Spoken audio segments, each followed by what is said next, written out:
Hey folks, this is Josh McEwen here with Dufferin News, and this is a continuation of our interview with Heather Hayes, Executive Director of the Orangeville Food Bank, regarding the new location, which is located at 3 Commerce Road in Orangeville. If you missed the first half, make sure to check it out as it contains actual footage of the new location taken before it opened today. For more information on the Orangeville Food Bank, check out orangevillefoodbank.org and follow them on social media. Big thanks to Heather for her time and to you for listening. I hope you enjoyed the segment of Dufferin News. Thanks. Do you see any challenges that will come with the new space? So, like any move, when you move into a space, you have your stuff in the one space, and then you move it into another space, and you think, why do we have all this stuff? I don't understand. So I think it's more about finding the right homes in the right space, and making sure that our processes suit this new facility. So it's a lot of talking, and it's a lot of negotiating, and it's a lot of we did it this way over here, but maybe over here we have to move it and change this just a little bit. So it's not something that people will really see. It's more on our end to try and figure out how we work that. But again, with all things there, we still have boxes marked stuff that we haven't dealt with yet. So, but we have moved them around the building several times, as any good move would do. So, yes. That's typical. It is, isn't it? I still have stuff from my move 27 years ago, so. Exactly. So what are your most needed items right now? The same things, though, things that we have always needed. Every food bank will always need canned pasta. We'll always need things like craft dinner, canned fruit and water, snacks for children, chunky soups. Those are the kinds of things that we need. So we'll always need fresh and perishable items as well. So we, at this particular food bank, we guarantee milk and eggs. We guarantee fresh fruits and vegetables for people, as well as dairy, extra fruits and vegetables for children, and that sort of thing. So those are the kinds of things that we distribute. So we'll always be in need of those. And while most of us think about donating food, which is awesome, there's a few things that don't factor into people's thought patterns when it comes to donating food. So I always have believed that we expect the absolute most from people who have the absolute least. So in that, if you think that chickpeas and lentils and pulses will be the savior of nutrition and hunger, absolutely they play a role in that. But when you think about those things, what recipe, what entree do you make that does not start with fat? That you'll always start every recipe, and I've cooked for a long time, starts with some form of fat in a pan, oil, butter, ghee, it doesn't matter what it is, coconut oil, doesn't matter. You start with that, and then you add some probably kind of onions, carrots, something, or spices or something like that, because that's how you build flavor in a recipe. And then you're adding your next piece. You're adding your vegetables, your proteins, and proteins coming in many different forms, whether it's animal or vegetable protein. It gets added into that. We never get that. We never get any kind of oil or something that you would start a recipe off. Neither do we get spices. And chickpeas are a fantastic source of protein. Few of us would eat them plain out of a can with no spice, right? Although there'll be a few in a crowd who do, but mostly that's not it. So those are the kinds of things that we don't get a lot of that we would love. Any kind of hygiene products, any kind of cleaning products. If food is your priority, hygiene and cleaning fall below that. Kids have to be fed before you make sure that you've got the shampoo, and then cleaning supplies fall below that. So it's the same things that you go out and do every week in your grocery shopping or every second week. Those are the same things that we need. It's not changed at all. Yeah. So. Yeah. I mean, I never thought about that, like the cooking, especially like cooking oils and the bases. Yeah, it's the basics that everybody needs. We're our clients are no different than our families. Yeah, like especially if you're gonna cook a meal, like. Absolutely. And when you are food insecure, if you had the choice between $4 of oregano and $4 pizza, you'll always go for the $4 pizza, right? That is a given. That fills tummies. Oregano makes things taste good, but it doesn't fill tummies. So. Yeah. Yeah. Yeah. I understand. Yeah. we can understand how that happens, but I Yeah. mean, yeah, so that's good to know. Thank you for sharing with that, 'cause, and then people can know to bring that stuff in. That's great. Thank you. Absolutely. So now with all the changes and with the new location, what are the best ways to make financial donations? So financial donations can always be made at Canada Helps. So you would go to Canada Helps and then look for the Orangeville Food Bank, and you can donate that way. It's online. They provide you with the tax receipt, which is fantastic, so it makes it a little easier for us. We've got fantastic volunteers that take care of all the tax receiptings, but it lifts just a little bit off their shoulders. You can also send us, if you'd like to send us a check. We're not set up yet for Visa. We'll hope to get there by the end of the year, but it's a bit more right now than we can manage. And then you can also, pass along cash donations too, or gift cards. Any of those are wonderful. And again, we're here Monday, Tuesday, Thursday, and Friday from 9 to 5. And so we can accept any kind of financial donation. And we appreciate all of those. They allow us to get the things that we need. And often so when COVID hit, we all struggled to get enough food, right?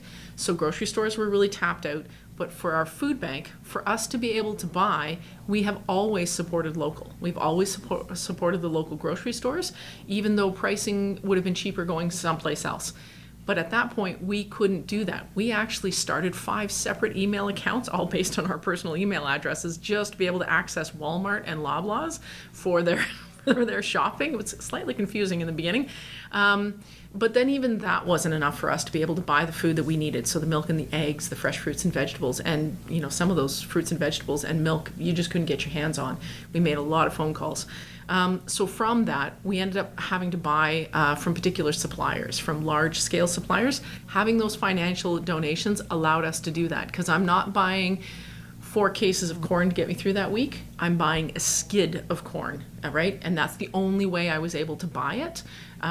So it came at a much better price, but it also was a product we could access where it was very difficult to find food in the beginning. So those financial donations kept us going. We really appreciated that. That's good. That's good. Is there anything else people could be doing to help out, like that you can think of? Start those conversations. Have those conversations at your table. What does food security look like? So you and I just talked about the things that people don't think about, which is, what do you need to start a recipe, and how do you cook for yourself, and what are those pieces that you need to that puzzle? What about things like, are we just filling a hunger, right? So if our job is just to make sure that people aren't hungry, is that enough? Because I can feed everybody right now in the county tomorrow with 3 meals of oatmeal going forward, right? And oatmeal will keep you full, absolutely. You'll probably die of scurvy and your teeth will fall out, but you won't be hungry. So is that enough? Or is it now the time to create a space to have a conversation about nutrition, about dignity, about the kinds of food that keep people healthy and well, that keep people able to think about bigger things down the road. The idea of getting back to maybe finishing your education, to get that job, to have the mind space to be able to organize all of those things in our lives that we have to. When we're hungry and not well fed, like even personally, there's that joke, you get hangry, right? That's not okay for us to expect that people will thrive in life when they're constantly hungry, and it is such a basic need that that's all you think about, is how am I going to survive with nothing? So I want to change the dialogue that we're having about that, of going from simple hunger reduction to nutrition, providing the space to have those conversations. So I think that's one of the things that we want to put out on the table. And really, how can we all provide for our neighbors, our friends, and our family, right? Making that space. I think there's old traditions in some cultures about setting an extra place at the table for relatives that have passed on. Wouldn't it be great if we set an extra place at the table for for our friends and family and for our community members who don't have enough, and make sure that we're providing that food for them. So those are the things that we're hoping to continue to talk about as we progress, and making sure that we're able to provide dignity to the people who need us the most. And as COVID advances, what we know is that as the benefits are taken back by the government, right? So as the CERB is lifted, as evictions come back on the table, that's going to hit people really hard. And there is a new demographic at the food bank who's never had to use a food bank before, who doesn't know where resources are in the community and that sort of thing. And what's going to happen is they're going to drain all of their personal resources first, right? So they're going to go through visas, they're going to go through their lines of credit, they're going to go through their mortgages, they're going to go to their friends and family, and then the bottom's going to fall out for them. So we know that we're planning for that a year to 2 years down the road as this hits. So just making sure that we're looking into the future about how we're going to take care of each other, we think that's really important. That is extremely important. You're right. Like that is, and there's no better time to have some of these conversations than now, because it's more needed than Absolutely. ever. Yeah. It's like there's no simpler way to put it than that. Yeah. Yeah, that makes a ton of sense. Mm-hmm. So what are the hours of operation for the food bank? For donations, as I've said before, so it's Monday, Tuesday, Thursday, Friday from 9 to 5. For our hours of operation for the Dufferin Food Share, which is operating out of the food bank right now. So for that, it is 10 to 1 on Monday, Tuesday, Thursday, and Friday, and then Wednesday nights from 5 to 8. When we start the shopping model again in September, we will work at modifying the hours to make sure that as people are going back to work, our hours are able to meet their needs. So in the past, we were always open on Saturdays to make sure that you could, if you had to work during the week or you're working shift work, we always had that space available for you to get into the food bank. So we'll look at modifying our hours come September. But for right now, we'll stick with the Dufferin Food Share hours to keep things similar. So is there anything else you'd like to mention? I wanted to thank the community. So without the community, the food bank would not exist. Without the volunteers that come in every day, and by every day, I mean we have people in here 7 days a week right now making sure that the food bank hums and ticks. Without them, again, we don't exist. This is a community effort. This is community coming together to provide a space and a place for people to lift that burden off their shoulders a little bit, and to give them nutrition, but also hopefully a little bit of comfort.